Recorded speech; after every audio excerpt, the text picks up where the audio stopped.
একটা রোদেলা দুপুর, চারপাশ একদম শান্ত। নিচে বিল্ডিংয়ের গেটের পাশে বসে আছে পাহারাদার কুকুর বুলু। চোখ বোঝা, কিন্তু কান খাড়া, কারণ দায়িত্ব তো দায়িত্বই। আর ঠিক তখনই ছাদের ওপর আম গাছের ডালে বসে আছে দুষ্টু বানর টুনু। হাতে একটা পাকা আম, চোখে দুষ্টুমি আর মুখে বাঁকা হাসি। টুনু আমটা ঘুরিয়ে ঘুরিয়ে দেখে ভাবে, এত সুন্দর আম একা একা খেলে মজা নেই। সে নিচের দিকে তাকায়।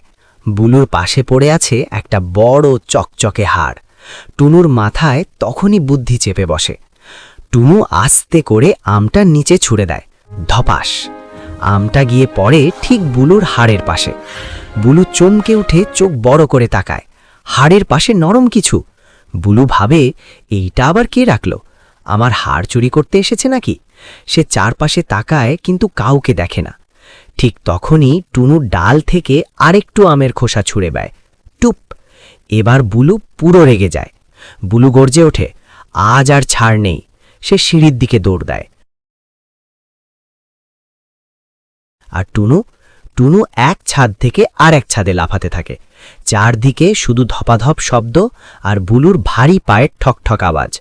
টুনু দৌড়াতে দৌড়াতে পেছনে তাকিয়ে মনে মনে হাসে, কিন্তু মুখে ভাব ধরে, উফ, আজ তো বিপদ। একসময় সে একটা বড় পানির ট্যাঙ্কের পেছনে লুকিয়ে পড়ে। বুলু কাছে আসে, চারদিকে তাকায়, টুনু নেই। বুলু সন্দেহ করে। ঠিক তখনই টুনু ওপর থেকে একটা মগ উল্টে দেয়। ছপাস! বুলু ভিজে এক্কেবারে কাক ভেজা।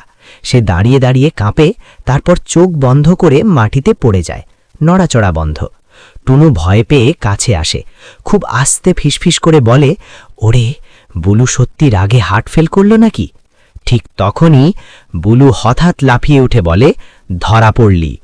ভয়ে টুনু পেছনে ছিটকে পড়ে। দুজনের ধাক্কায় তারা গড়িয়ে পড়ে একটা বড় বস্তার ভেতরে।